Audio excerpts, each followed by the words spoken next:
یوه خصوصي شرکت د هرات ښار دخولي او خروجي دروازه په نوي او اساسي ډول رغولې ده.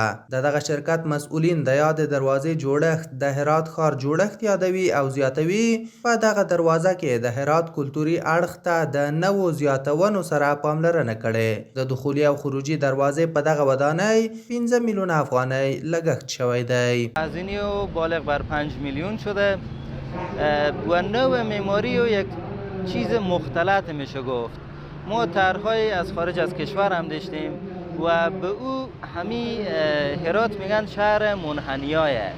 همی انحناها ما به داخل از این طرح جا دادیم که با سبک معماری هرات هم همخوانی داشته باشه و همو شکل مدرنیزی خورم داشته باشه. د هرات اوسیدونکي خوښ دي چې د یاد ولایت مرکزي دروازه د لومړي ځل لپاره جوړیږي. دوی پر سوداګرو او پانګوالو غږ کوي چې د ښاري ښکلا په برخه کې برخه واخلي او ورته رغنیزې چارې ترسره کړي. از تاجرای عزیز خویی خواهشمند این خواهش دارم که اونها هم بیاین سرمایه گذاری بکنن در ولایت هرات، در تمام ولایات افغانستان که یک زیبایی، یک ایجاد سرسبزی و یک بناهای زیبای در ولایت هرات باشه. خیلی ما خوشحاله که این دروازه شهرک ساخته شده.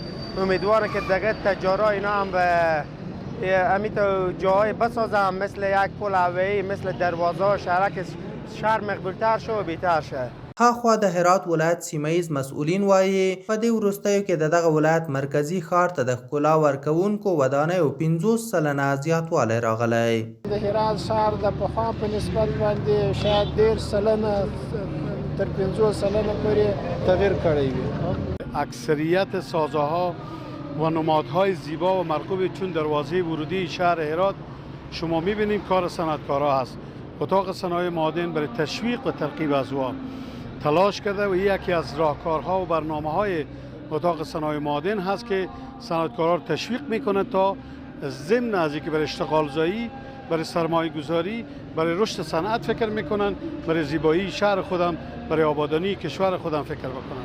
د یادونې وړ ده چې د هرات ولایت په ښاري ښکلا او بیارغونه کې سوداګر له حکومتي مسؤلینو سره اوږه پر اوږه ولاړ دي.